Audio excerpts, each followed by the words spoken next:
Hello everyone, কেমন আছো তোমরা? আশা করছি সবাই ভালো আছো।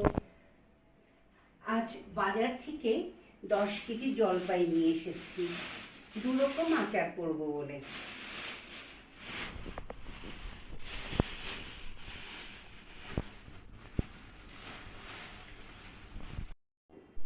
এই যে জলপাইয়ের যে বোটাগুলো আছে,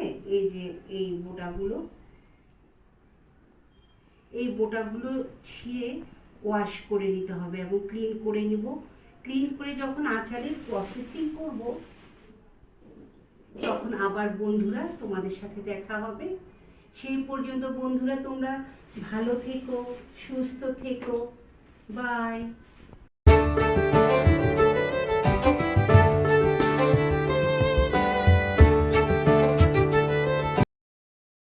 বন্ধুরা দেখো, এটা এখন বয়েল হয়ে গেছে। এখানে কিন্তু আমি কোনো জল ইউজ করিনি। হ্যাঁ, এখন সুন্দর একটা অ্যারোমা ছড়াচ্ছে। এই পর্যায়ে আমি এই যে আধ ভাঙা করে নিয়েছি মশলাগুলো এখন ছড়িয়ে দিব।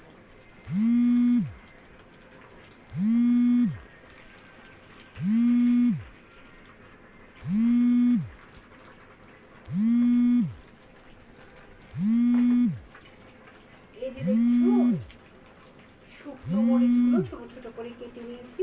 এটা যখন বোতলজাত করব তখন দেখি ভীষণ সুন্দর লাগবে। হ্যাঁ, তাই এটা দিয়ে দিচ্ছি।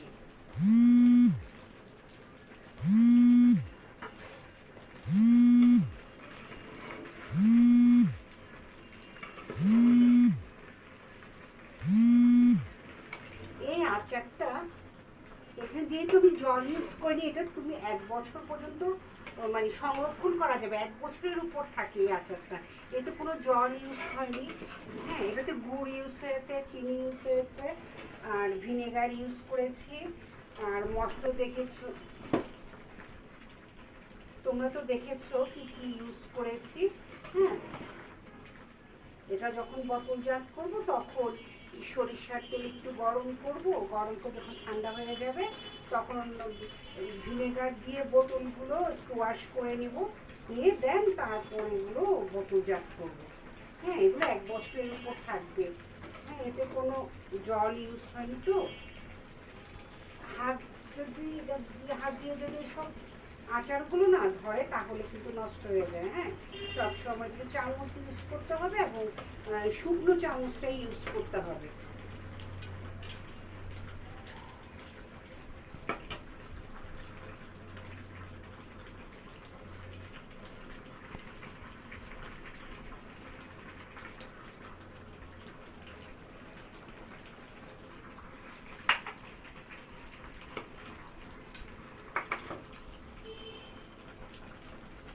আর 5 মিনিটসের মতো এটা বয়েল করব, করে এটা ঠান্ডা হয়ে গেলে তারপর বোতলজাত করবো।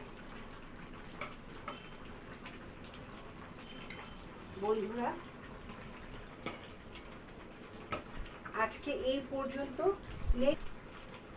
আচারটা তোমাদের কেমন লেগেছে সবাই তোমরা কমেন্ট বক্সে জানাবে প্লিজ। আর অবশ্যই বাড়িতে এইভাবে মানে জল ইউজ না করে হ্যাঁ আচারটা বানাবার জন্য ট্রাই করবে। ট্রাই করে আমাকে জানাবে প্লিজ কেমন লেগেছে খেতে। হ্যাঁ, আর নেক্সট ভিডিওতে তোমাদের জন্য আবার জল দিয়ে সেদ্ধ করা হ্যাঁ জলপাইয়ের আচার নিয়ে আসবো। ততক্ষণ পর্যন্ত বন্ধুরা তোমরা সবাই ভালো থেকো, সুস্থ থেকো। বাই।